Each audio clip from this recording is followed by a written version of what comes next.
Olá, amigos, sejam todos muito bem-vindos, que a paz de Jesus esteja conosco, hoje e sempre, que tenhamos momentos agradáveis, serenos, de boas reflexões, à luz do Evangelho de Jesus e de nossa doutrina consoladora. Esta palestra deveria estar sendo feita de modo presencial, fisicamente, eu digo, no Centro de Estudos Espíritas Caminho de Luz, na cidade de Bertioga, São Paulo. Porém, em função do momento que vivemos, a estamos fazendo aqui de modo virtual, porém com a mesma alegria, o mesmo entusiasmo, e estamos juntos, entrelaçados por boas energias e pelo amor. Nós temos adotado, em conjunto com a direção desta casa, a apresentação de exposições na sequência do Evangelho segundo o Espiritismo. E nós vamos conversar hoje, vamos iniciar as instruções dos Espíritos, constantes no capítulo 12, capítulo esse que tem por título Amai os vossos inimigos. Tarefa tranquila, muito fácil, né? É um dos ensinos de Jesus no magnífico Sermão da Montanha. Amai os vossos inimigos, capítulo 12. E nós vamos abordar os itens 9 e 10, tratando de dois temas bastante delicados, para a gente refletir bastante. A vingança e o ódio. Eita, a vingança e o ódio. Queridos irmãos, atravessamos um momento de grandes transformações estruturais em todas as áreas, na tecnologia, nas relações sociais, e tudo isso convivendo com muitas dificuldades em função da maior pandemia planetária dos últimos 100 anos. Planetária. Todo o planeta está atingido por essa pandemia, o coronavírus. São milhões de mortos, alto nível de desemprego, dificuldades muitas e consequências de toda sorte. Além, é claro, de estarmos vivenciando a fase final da transição planetária, em que a Terra migrará de ser um mundo de provas e expiações para ser um mundo de regeneração. E sabemos que esses momentos são, de fato, muito turbulentos. Isso tudo não é pouca coisa. Natural que o nível de estresse, de ansiedade, de medo, de grandes inquietações vem gerando impactos generalizados sobre as pessoas. Não há quem não seja atingido por esse processo. Situação que causa muitos constrangimentos íntimos, emocionais e traz um crescimento acelerado das crises de depressão e outros desequilíbrios emocionais. Se não bastasse tudo isso, no Brasil a gente vive uma absurda polarização nas questões da política governamental. Polarização política. O país se encontra cristalizado numa postura de nós e eles, gerando ainda mais estresse, ofensas, agressões, chegando até mesmo ao rompimento de relações.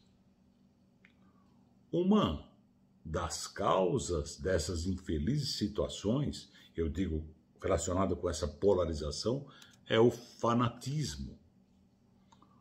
O fanatismo é a cega e obstinada obediência a uma ideia, uma ideologia, uma crença sem análise dos fatos, sem raciocínio lógico, pois o fanatismo parte de uma ideia e uma posição fixa, pré-concebida e inegociável.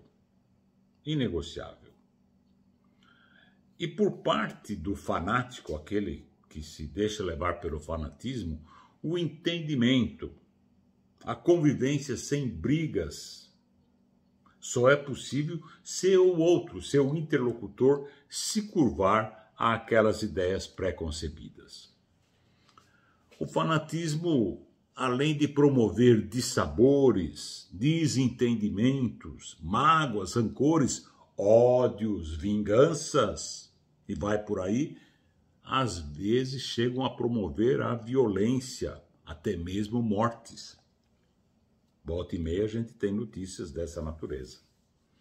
Enfim, juntando tudo isso, estamos efetivamente vivenciando um período muito difícil, turbulento, e as pessoas estão em crise. As famílias também, e consequentemente a sociedade como um todo vive uma grande crise.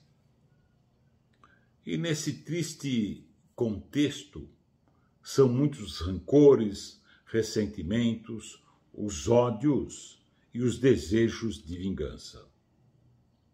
Se não bastasse, como sabemos, mesmo em tempos que não são tão tensos como os atuais, a sociedade é repleta de valentões, não é? Aqueles que dizem que não levam desaforo para casa, de que comigo bateu, levou. Porque ele tem um gênio forte, ele ou ela. É uma questão de ponto de honra, do orgulho ferido, da não aceitação da opinião contrária. E por incrível que possa parecer, ainda hoje tem muita gente que defende a pena de morte, a liberação de armas e vai por aí.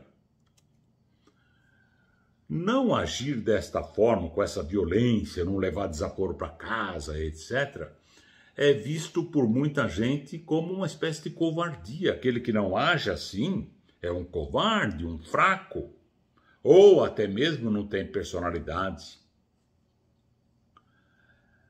O fato é que, como muitos, não conseguem controlar-se, educar seus sentimentos, passando por cima, superando as mágoas, os rancores, os ódios, passam a alimentar desejos de vingança.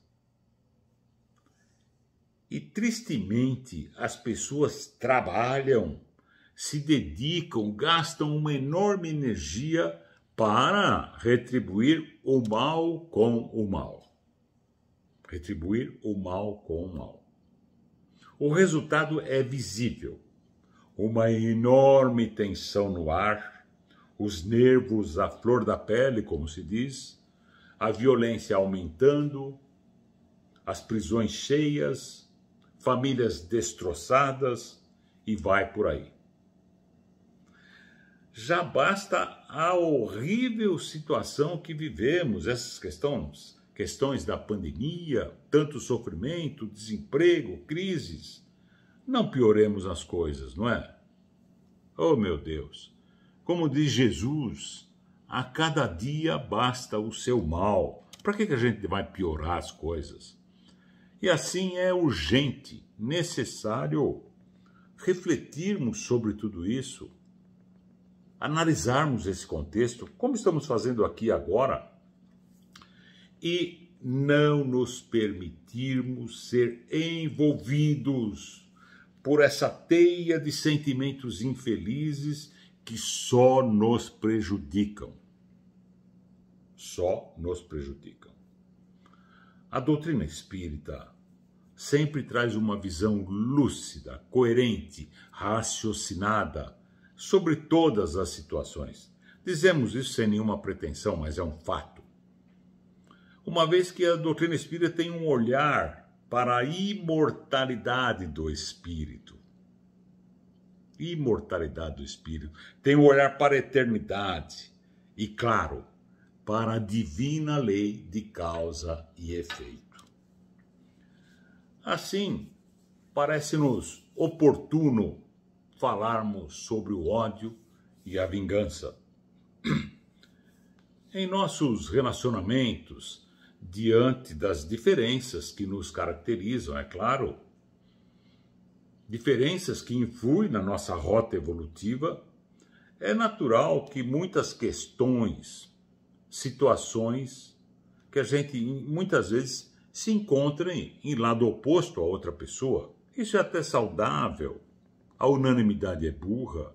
É bom haver a discussão, pontos de vista que podemos crescer juntos.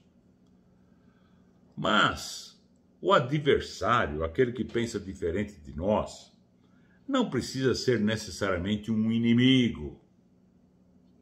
Apenas por não comungar com nossas posturas, nossas ideias, nossos ideais. Porém, infelizmente, ainda há muita falta de respeito, muita truculência e violência.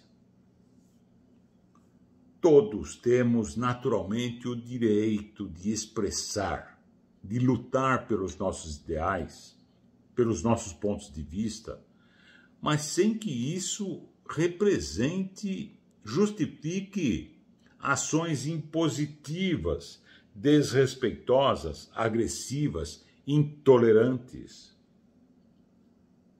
Observando esses comportamentos belicosos, mesmo daqueles que se dizem cristãos, observem, tem muita gente que se diz cristão que é afeito a coisas assim impressionantes. Como falamos agora há pouco, pena de morte, uso de armas, etc., né?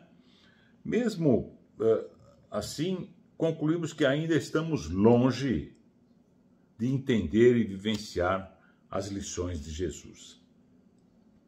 O nobre espírito Joana de Ângeles, em psicografia de Divaldo Pereira Franco, trouxe-nos um livro espetacular, chamado Amor, Imbatível Amor. E no capítulo 49, Joana denominou essa lição de sede de vingança. Ela diz assim, sede de vingança. O comportamento paranoico gera uma gama de aflições perturbadoras de grande densidade, alienando o paciente, é paranoico e paciente, alienando o paciente que perde relativamente o contato com a realidade objetiva, deambulando pelos dédalos da insensatez, sente-se acuado pelos conflitos, que transfere de responsabilidade, sempre acusando as demais pessoas de não o entenderem, de o perseguirem, empurrando-o para o insucesso e a infelicidade. O culpado é sempre o outro, né? O responsável pelos nossos males, pelas nossas dificuldades, é sempre o outro, a transferência de responsabilidade. Vamos então trazer aqui algumas partes da mensagem chamada A Vingança, trazida pelo espírito Júlio Olivier, no item 9 do capítulo 12 do Evangelho segundo o Espiritismo.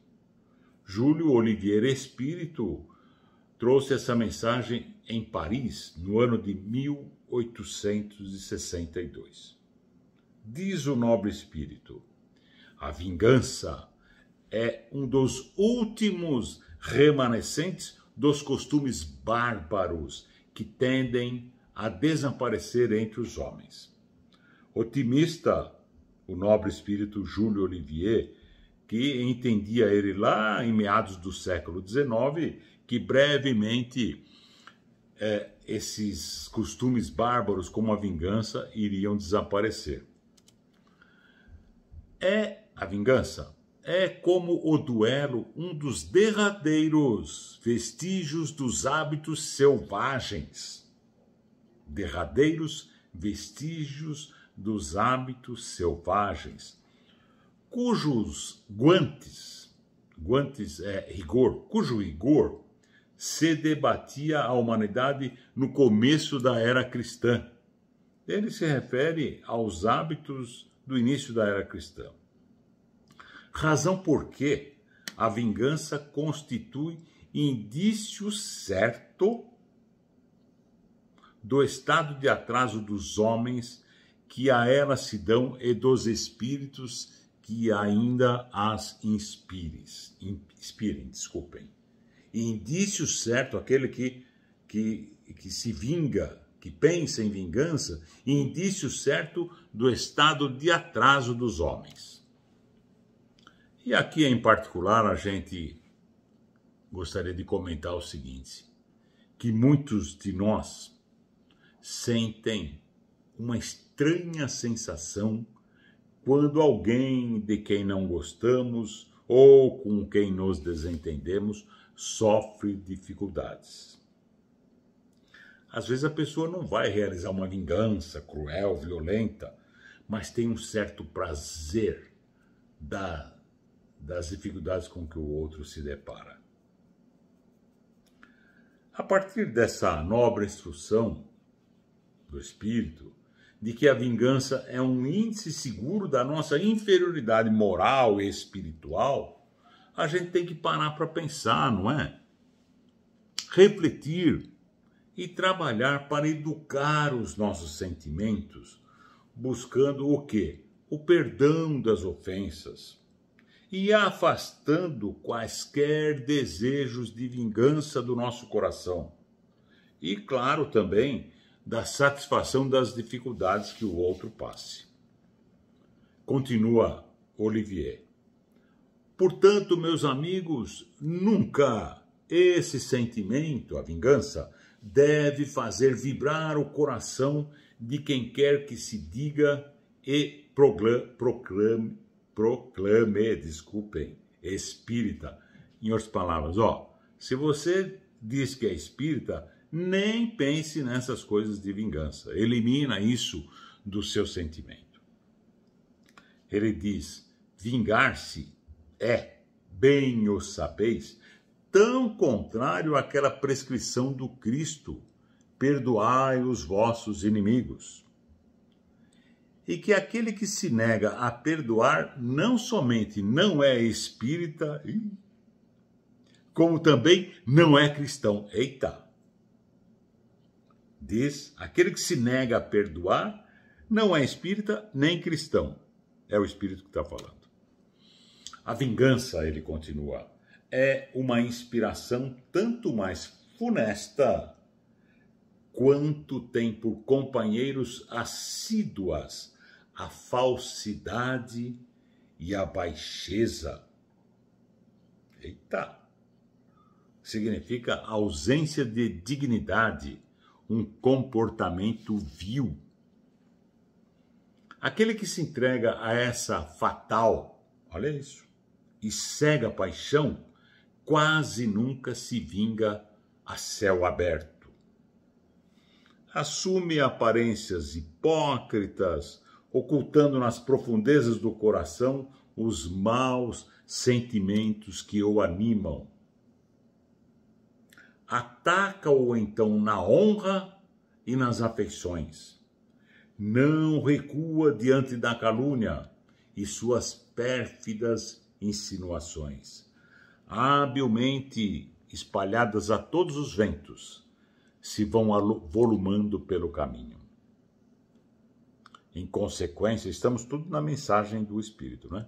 Em consequência, quando o perseguido se apresenta nos lugares por onde passou, o sopro do perseguidor espanta-se de dar, aquele que chega num grupo assim, fica espantado de dar com semblantes frios, as pessoas estão com o pé atrás, em vez das fisionomias amigas que outrora o acolhiam. Fica estupefato quando mãos que se lhe estendiam agora se recusam a apertar as suas. Enfim, sente-se aniquilado ao verificar que os seus mais caros amigos e parentes se afastam e o evitam. Ah, o covarde que se vinga assim é 100 vezes mais culpado do que o que enfrenta o seu inimigo e o insulta em plena face. Fora, pois, com esses costumes selvagens. Fora com esses processos de outros tempos. Ele diz, todo espírita que ainda hoje, lá em 1862, agora a gente está muito melhor, né?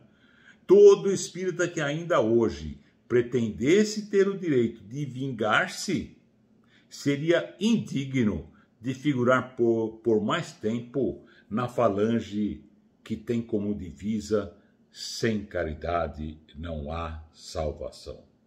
A principal máxima do Espiritismo é: fora da caridade não há salvação.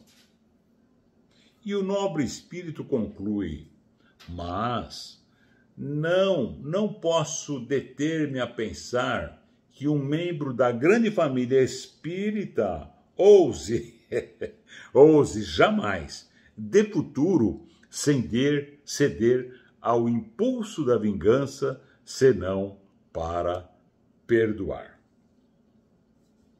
Puxou a orelha de nós espíritas, né? A gente não tem o direito nesse sentido. A gente tem o livre-arbítrio para fazer o que quiser. Mas ele diz que aquele que se diz espírita, cristão, nem deve pensar em vingança.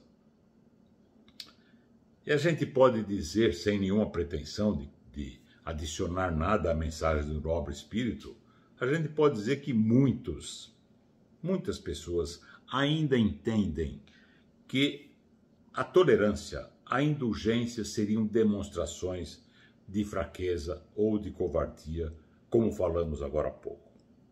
Lembremos Jesus quando diz: bem-aventurados os mansos e pacíficos, pois possuirão a terra. Desencorajar a vingança não significa ser conivente com o mal, não é isso. São coisas diferentes. Amigos, a vingança é uma ladeira fácil de descer. É fácil a gente ir por esse caminho. O perdão é uma ladeira difícil de subir, mas o perdão é o que está alinhado com Deus. O perdão liberta, vejam bem, o perdão liberta tanto o ofendido quanto o agressor e promove a paz e a alegria aos corações. Já a vingança, como vimos, é um forte indicativo de atraso moral. Porque realmente fortes são aqueles que conseguem conter-se diante de uma agressão. O valente mesmo perdoa na hora, já que a verdadeira fortaleza está nas almas que não se descontrolam quando são ofendidas, se mantêm serenas. Quando nos vem à mente o sentimento de vingança, é porque já estamos sendo movidos pelo ódio. E quem odeia fere a si mesmo em primeiro lugar. Vamos trazer aqui algumas partes da mensagem O Ódio, item 10 do capítulo 12. Mensagem essa trazida pelo nobre espírito Fénelon, na cidade de Bordeaux, ano 1861. Diz Fénelon: amai-vos uns aos outros e sereis felizes. Tomai sobretudo a peito amar os que vos inspiram indiferença, ódio ou desprezo. O Cristo, que deveis considerar como modelo, deu-vos o exemplo desse devotamento. Penoso vos é o sacrifício de amardes os que vos ultrajam e perseguem, mas precisamente este sacrifício de amar os que nos ultrajam, os que nos perseguem, Esse sacrifício é os que vos torna superiores a eles, moralmente falando. Se os odiasseis como vos odeiam, não valeríeis mais do que eles. Verdade, né? Você estaria no mesmo nível, na mesma sintonia, na mesma faixa vibratória. O espírito Fénelon diz saber, por experiência própria, ele relatando lá em 1861, por experiência própria, vivida numa última encarnação, numa encarnação anterior, que amar aqueles que nos odeiam é, de fato, uma prova das mais difíceis. Imagina o que ele deve ter passado, como todos nós. Mas lembra que Deus, que a tudo vê, pune nesta vida e na outra os que violam a lei de amor. Nada na lei de Deus passa impune, não é? E Fénelon conclui sua mensagem dizendo: não esqueçais, meus queridos filhos, que o amor aproxima de Deus. O amor aproxima a criatura de Deus e o ódio o distancia dele. Assim, deixar-se envolver pela mágoa, pelo rancor, é como se você tomasse uma dose de veneno esperando que o outro morra. Imagina, você está com raiva, com ódio, não é? Rancor. Aí você faz o seguinte, pega um carvão em brasa para atirar no outro. Quem vai se queimar primeiro? É o veneno, o ódio. Dessa forma, estejamos atentos aos seguintes sentimentos. Eu vou trazer alguns exemplos aqui. Sentimentos esses que, se não forem debelados, transformados, eliminados, logo de início, quando eles aparecem, não é? Porque a gente recebe também muita influência dos obsessores. Se eles não forem debelados logo de cara, esses sentimentos poderão permitir a sua transformação em ódio, com as suas funestas e tristes consequências. Vamos lá. Se você é daquele tipo que está sempre esperando o pior da vida, sabe os pessimistas, tudo está ruim, você é uma presa fácil do ódio. Você não, porque você é espírita, né? Está no outro nível. Estou falando das outras pessoas comuns, não de nós. Brincadeira, estou sendo irônico. Porém, se os seus olhos forem bons, eu amo essa expressão, se os seus olhos forem bons, se você procurar ver o lado bom da vida, em vez desse pessimismo permanente, não é? Se você entender no seu coração que tem muito mais a agradecer do que reclamar, do que se queixar, sua vida será melhor. Pois cada um colhe o que planta. E nossa vida é o espelho dos nossos pensamentos e sentimentos. Uma pessoa pessimista, queixosa, é infeliz. Outro aspecto que deve ser refletido, eliminado, se você tem uma baixa autoestima, é hora de se analisar intimamente, com calma, com serenidade, hora de olhar para dentro de si, avaliar, perceber o que está acontecendo, o que está errado, principalmente o que acontece conosco mesmo, e começar a trabalhar, a exercitar para revisar os pensamentos e as posturas. Sim, exercitar. Praticar as boas virtudes, revisar posturas, pensamentos, é igual a gente iniciar o desenvolvimento de uma atividade física, um exercício físico. Você deseja começar a correr, mas não tem nenhum preparo. Você começa caminhando um pouquinho, 15 minutos, depois 20, meia hora.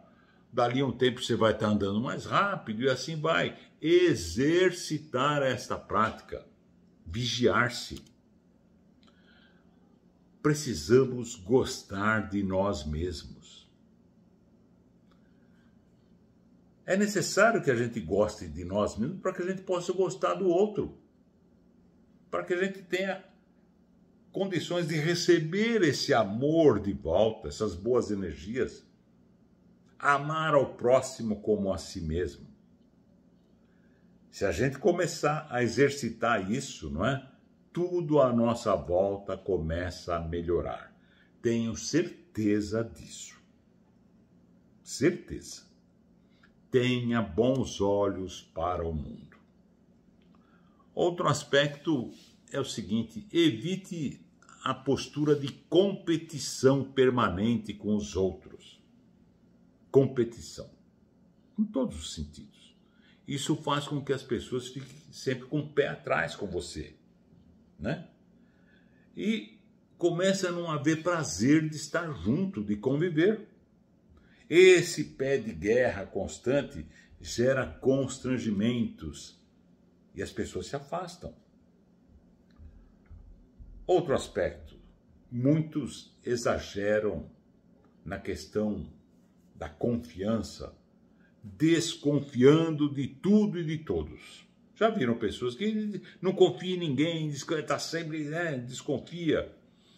A vida nesse clima permanente de desconfiança é pesada, difícil e gera uma visão odiosa do mundo e das pessoas. Eu não confio em nada, em ninguém, como pode isso? É verdade que tem muita gente que não merece confiança, mas tem muita gente boa também. Permita-se. Entendo que é melhor, a princípio, confiar, dar um voto de confiança, até que o outro prove o contrário. Aí você muda a sua postura. Mas, a princípio, dá uma chance, dá uma oportunidade. Também tem as pessoas perfeccionistas, não é? Que são rígidas, inflexíveis consigo mesmas e com os outros. Buscar a melhoria das coisas, com certeza, é evolução, melhorar-se, é louvável. É até mesmo uma necessidade, uma obrigação de cada um. Afinal de contas, é para isso que a gente encarnou, para se melhorar. Mas essa busca, essa exigência conosco mesmo e com os outros não pode ser exagerada. Exagerada no sentido de exigir mais de si e dos outros do que é possível realizar. Cada um tem o seu ritmo, a sua competência, a sua capacidade, o seu equilíbrio, a sua boa vontade. Isso é individual. É necessário tratar desse assunto com bom senso, com equilíbrio, com serenidade. Sem falar, é claro, que a gente não pode, não deve violentar o livre-arbítrio dos outros, exigindo que as pessoas ajam como a gente gostaria. Outro importante fator que pode gerar mal-estar e até mesmo ódio é expor as pessoas ao ridículo. Mesmo muitos de nós, eu mesmo já passei por isso, já me vi fazendo isso, a gente em brincadeira, né? Acaba expondo a pessoa, o outro, e faz com que a pessoa se sinta envergonhada publicamente. Aquelas brincadeiras de mau gosto, o bullying. Cuidemos das nossas crianças para que não ajam dessa maneira. O bullying. Pois, além de ser uma postura infeliz, aquele nosso irmão ou nossa irmã com o qual estamos fazendo uma brincadeira de mau gosto pode estar passando por dificuldades íntimas que a gente sequer imagina.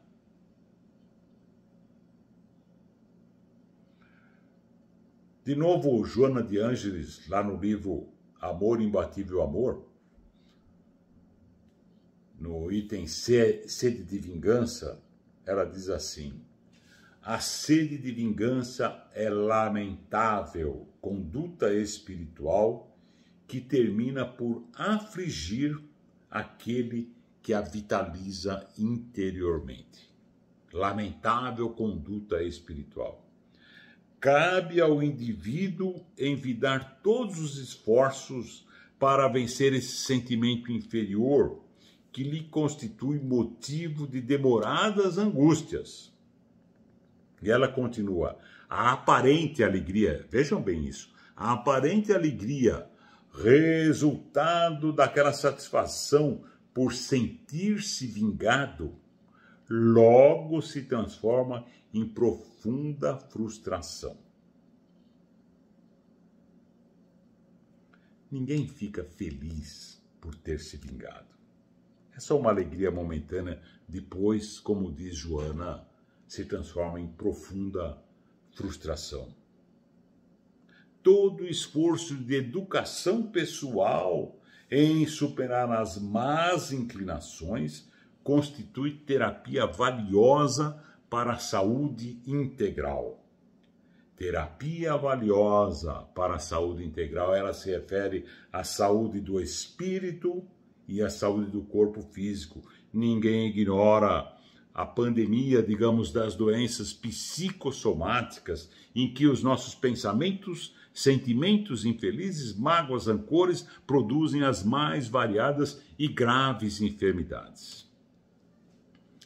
Também Joana, em outra obra, no livro Celeiro de Bênçãos, a gente está caminhando para o final, Celeiro de Bênçãos, no capítulo Anti-Ofensas, diz a nobre orientadora, não desguarida a ofensas, nem te faças igual ao ofensor.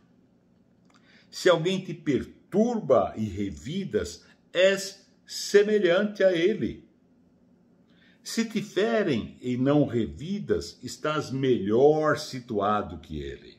Não revidar, você está numa condição melhor. Se te ofendem e perdoas, esquecendo a ofensa, enquanto aquele cai, levantas-te e marchas, situando-te em clima de paz superior ao dele. Olha o que diz Joana. O diamante na lama não deixa de manter o valor que lhe é próprio. O diamante continua sendo um diamante mesmo na lama.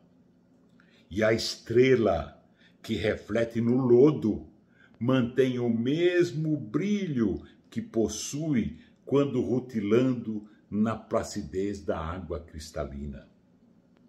Independente de que onde vá, o brilho é o mesmo. Não te agastes, portanto, com as ofensas que te cheguem.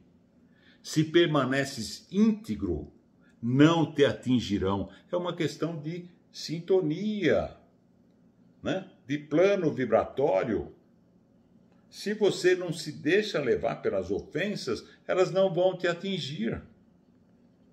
Segue adiante, haja o que haja, haja o que hajar. Segue adiante, considerado ou não certo de que todo ofendido de hoje resgata as ofensas que ontem praticou. Lei de causa e efeito, não é?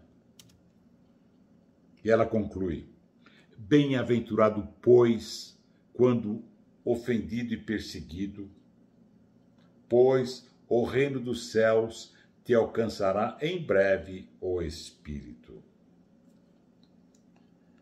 E a gente diz, não perdoar é manter-se prisioneiro a quem direcionamos o nosso ódio. São algemas, não é? Você fica prisioneiro ou constantemente pensando naquela pessoa, né?